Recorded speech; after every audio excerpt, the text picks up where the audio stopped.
പലസ്തീനെ രാഷ്ട്രമായി അംഗീകരിച്ച ബ്രിട്ടനും പലസ്തീനെ സ്വതന്ത്ര രാഷ്ട്രമായി യുണൈറ്റഡ് കിങ്ഡം ഔദ്യോഗികമായി അംഗീകരിക്കുന്നെന്ന് ബ്രിട്ടീഷ് പ്രധാനമന്ത്രി കെയർ സ്റ്റാമർ പറഞ്ഞു. UN പൊതുസഭ ചേരുന്നതിന് മുന്നോടിയായാണ് ബ്രിട്ടന്റെ നിർണായക നീക്കം.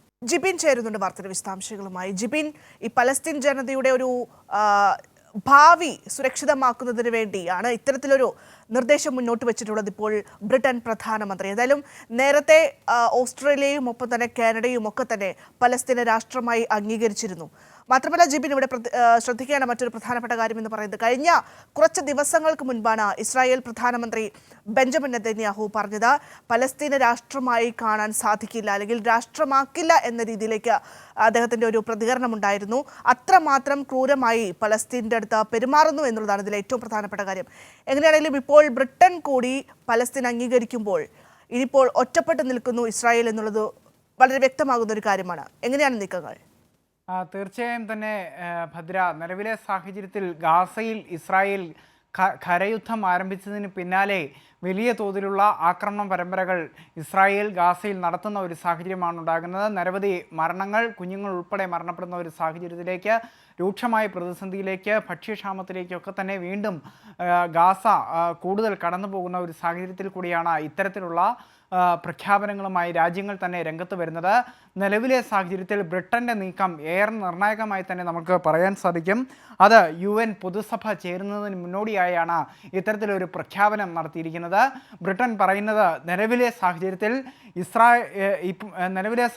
ഇസ്രായേൽ ഗാസയിൽ നടത്തുന്ന ആക്രമണങ്ങളൊക്കെ തന്നെ വലിയ തോതിൽ ഇത്തരത്തിൽ പട്ടിണിയും അതോടൊപ്പം തന്നെ ദുരിതങ്ങളും ഒക്കെ തന്നെ വലിയ അസഹനീയമായ ഒരു സാഹചര്യമാണ്. ഈ സാഹചര്യത്തിൽ കൂടി തങ്ങൾ കണക്കിലെടുത്തുകൊണ്ടാണ് ഇത്തരത്തിൽ പലസ്തീനെ സ്വതന്ത്ര രാഷ്ട്രമായി തങ്ങൾ അംഗീകരിക്കുന്നു എന്നുള്ള, യുണൈറ്റഡ് കിങ്ഡം തങ്ങൾ അംഗീകരിക്കുന്നു എന്നുള്ള ഒരു പ്രസ്താവന ബ്രിട്ടൻ പ്രധാനമന്ത്രി തന്നെ കെയർ സ്റ്റാമർ തന്നെ നടത്തുന്ന ഒരു സാഹചര്യം ഉണ്ടായിരിക്കുന്നത്. ഏതായാലും ആ നിലകളിൽ ഇപ്പോൾ ഈ ഒരു UN പൊതുസഭ ചേരുന്നതിന് മുന്നോടിയായുള്ള ഈ ഒരു നീക്കം കൃത്യമായും തന്നെ ഒരു നിലപാട് മാറ്റത്തിൻ്റെ സൂചനയായി തന്നെ ഇപ്പോൾ ലോകരാഷ്ട്രങ്ങൾ വിലയിരുത്തുന്നു എന്നുള്ളതാണ് ഏറ്റവും പ്രധാനമായും തന്നെ എടുത്തു പറയേണ്ടുന്ന ഒരു കാര്യം. നിലവിൽ ഓസ്ട്രേലിയയും അതോടൊപ്പം തന്നെ കാനഡയും അടക്കമുള്ള രാജ്യങ്ങളൊക്കെ തന്നെ ഇത്തരത്തിൽ പലസ്തീനെ സ്വതന്ത്ര രാഷ്ട്രമായി അംഗീകരിക്കുന്ന ഒരു നിലയിലേക്ക് കാര്യങ്ങൾ വന്നിരുന്നു. ഇതോടൊപ്പം തന്നെ എടുത്തു പറയുന്ന ഒരു കാര്യം തന്നെയാണ്, നമ്മുടെ ഇന്ത്യ അടക്കം കഴിഞ്ഞ ദിവസങ്ങളിലൊക്കെ തന്നെ UN പൊതുസഭയിൽ വോട്ടെടുപ്പൊക്കെ തന്നെ വന്നപ്പോഴൊക്കെ തന്നെ ഇത്തരത്തിൽ ഇന്ത്യ പലസ്തീൻ അനുകൂലമായി വോട്ട് ചെയ്യുന്ന സാഹചര്യം ഉണ്ടായി. അതൊക്കെ തന്നെ ഈ ഗാസയിൽ കരയുദ്ധമൊക്കെ തന്നെ നടക്കുന്ന ഒരു പശ്ചാത്തലത്തിൽ കൂടെയാണ് ഇന്ത്യയും ഇത്തരത്തിലൊരു നിലപാട് എടുത്തുകൊണ്ട് മുന്നോട്ട് പോകുന്ന ഒരു സാഹചര്യമൊക്കെ തന്നെ ഉണ്ടായത്. ഇതൊക്കെ തന്നെ വിലയിരുത്തുമ്പോൾ അമേരിക്കയും അതോടൊപ്പം തന്നെ ഇസ്രായേലും ഈ ഒരു വിഷയത്തിൽ കൃത്യമായും തന്നെ ഒറ്റപ്പെടുന്നു എന്നുള്ളതിൻ്റെ ഒരു പ്രത്യക്ഷത്തിലുള്ള ഒരു സൂചനയായി തന്നെ നമുക്ക് ഇതിനെ വിലയിരുത്താൻ സാധിക്കും.